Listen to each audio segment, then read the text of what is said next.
Sir, ಬೆಳಗ್ಗೆಯಿಂದ ಜಾಸ್ತಿ ರಕ್ಷಾಬಂಧನಗಳು ತೆಗೆದಾಕಿದೆ. ನಾನು ಕೈಯಲ್ಲಿ ಮೈ ಮೇಲೆ ಏನು ಈ ದಾರ, ಬಟ್ಟೆ, ಗೋಲ್ಡು, ರಿಂಗು ಅದು ಇದು ಏನೂ ಹಾಕ್ಕೊಳ್ಳಲ್ಲ, ನನಗೆ ಇಷ್ಟ ಆಗಲ್ಲ. ಜಾಸ್ತಿ ಜನ ಕಟ್ಬಿಟ್ಟು ಹೋಗಿದ್ದಾರೆ, ಎಲ್ಲ ನನ್ನ ಅಕ್ಕ ತಂಗಿರಲ್ಲ, ಅವ್ರಿಗೆ ಸದಾ ಚಿರಋಣಿಯಾಗಿರ್ತೀನಿ.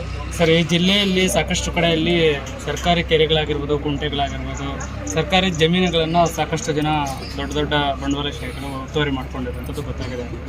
ಸರ್, ಅದರ ವಿರುದ್ಧ ನೀವು ಕಾನೂನು ಡಿ.ಕೆ. ರವಿ ಸಾಹೇಬ್ರ ಸಾವಾಗಿದ್ದು ಸರ್ಕಾರಿ ಜಮೀನು ಉಳಿಸಿದ್ದಕ್ಕೆ. ನನ್ನನ್ನು ಸಾಯಿಸಬೇಕು ಅಂದ್ಕೊಂಡಿರೋದು ಕೂಡ ಸರ್ಕಾರಿ ಜಮೀನು ಉಳಿಸೋದಕ್ಕೋಸ್ಕರನೇ.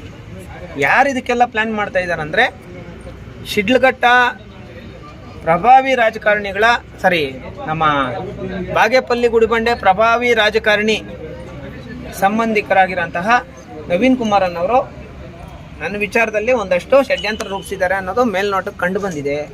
ಮುಂದಿನ ದಿನಗಳಲ್ಲಿ ಅವರೇನೇನು ಹಗರಣಗಳು ಮಾಡಿದಾರೋ ಅದನ್ನ ಜನಗಳ ಮುಂದೆ ಬಿಚ್ಚಿಡೋ ಕೆಲಸ ನಾನು ಮಾಡ್ತೀನಿ. ನನ್ನ ಕೊಲೆ ಮಾಡೋ ಪ್ರೋಸೆಸ್ ಅವ್ರು ಮಾಡ್ಕೊಳ್ಳಿ. Thank you. ಅಲ್ಲ, ನಮ್ಮ ಜಿಲ್ಲೆಯಲ್ಲಿ ಜಾಸ್ತಿ ಆಗೈತಣ್ಣ, ಯಾರು ಮಾಡ್ಕೊಂಡಿಲ್ಲಣ್ಣ. ಅದೇ ಮಾಡ್ಕೊಂಡಿದ್ದಾರೆ, ಅದ್ರ ವಿರುದ್ಧ ನೀವು ಕಾನೂನು ಹೋರಾಟ ಮಾಡಿ. ರಾಜಕಾರಣಿಗಳು ಜಮೀನು ತಗೊಬೇಕಂದ್ರೆ ಅದ್ರ ಪಕ್ಕದಲ್ಲಿ ಗೋಮಳ್ಳ ಎಷ್ಟೈತೆ ಕೆರೆ ಇದ್ರೇನೆ ತಗೊಳ್ಳೋದಂತೆ. ಇದ್ ನೋಡು, ರಾಜಕಾರಣಿಗಳು ಜಮೀನು ತಗೊಬೇಕಂದ್ರೆ, ಬಿಲ್ಡರ್ಗಳು ಜಮೀನುಗಳು ತಗೊಬೇಕಂದ್ರೆ ರಾಜಕಾಲುವೆ ಅಥವಾ ಕೆರೆ ಅಥವಾ ಕುಂಟೆ ಅಥವಾ ಗೋಮಾಳ ಜಮೀನು ಇದ್ರೇನೆ ತಗೊಳ್ಳೋದು. ಅರ್ಥ ಐತೆ ನಾನು ಹೇಳೋದು? ಲಾಭ ಜಾಸ್ತಿ ಬರಬೇಕು. ಲಾಭ 1 ಎಕರೆ ತಗೊಂಡ 1 ಎಕರೆ ತಗೊಂಡ್ರೆ ಕನಿಷ್ಠ ಪಕ್ಷ 2-3 ಎಕರೆ ಆದ್ರೂ ಗೋಮಾಳ ಇರಬೇಕು. ಅಂತ ಜಮೀನುಗಳು ನೋಡಿನೇ ರಾಜಕಾರಣಿಗಳು ತಗೊಳ್ಳೋದು. ತಗೊಂಡಿರೋರು ಅನುಭವಿಸ್ಲಿ ಬಿಡೋಣ. 1 ಗುಂಟೆ ಆಗಲಿ ಸರ್ಕಾರಿ. ಈಗ ನಾನು ಹೇಳೋದೇನಂದ್ರೆ, ಪೊಲೀಸ್ನವ್ರು ಕೇಸುಗಳು ಮಾಡ್ತಾರಪ್ಪ ನಮ್ಮ ಮೇಲೆ. ಪೊಲೀಸ್ನವ್ರು ನಮ್ಮ ಮೇಲೆ ಕೇಸುಗಳು ಮಾಡ್ತಾರೆ, ಕರೆಕ್ಟ್ ಅಲ್ಲ?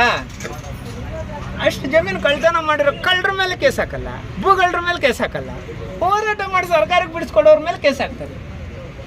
ಹೌ ಈಸ್ ಇಟ್ ಪಾಸಿಬಲ್ ಅಲ್ವಾ? ಇದು ವ್ಯವಸ್ಥೆ.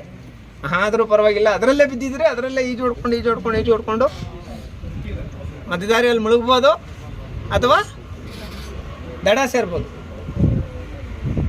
ಹಿಂದೆ ಹೋಗೋ ಅಂಥ ಪ್ರಶ್ನೆನೇ ಇಲ್ಲ. Thank you.